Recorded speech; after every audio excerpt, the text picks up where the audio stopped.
Voyez comme il est grand l'amour dont le Père nous a comblés. Il a voulu que nous soyons appelés enfants de Dieu, et nous le sommes. Voilà pourquoi le monde ne peut pas nous connaître, puisqu'il n'a pas découvert Dieu. Bien-aimés, dès maintenant nous sommes enfants de Dieu, mais ce que nous serons ne paraît pas encore clairement. Nous le savons, lorsque le Fils de Dieu paraîtra, nous serons semblables à lui, parce que nous le verrons tel qu'il est. Et tout homme qui fonde sur lui une telle espérance se rend pur, comme lui-même est pur. Tout homme qui commet le péché lutte contre Dieu, car le péché, c'est la lutte contre Dieu.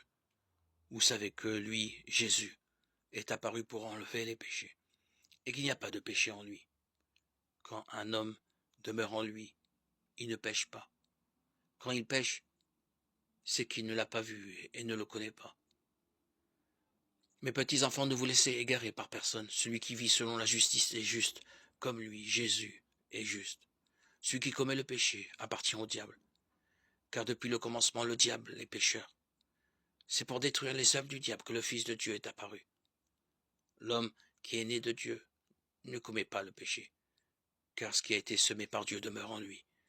Il ne peut donc pas pécher puisqu'il est né de Dieu.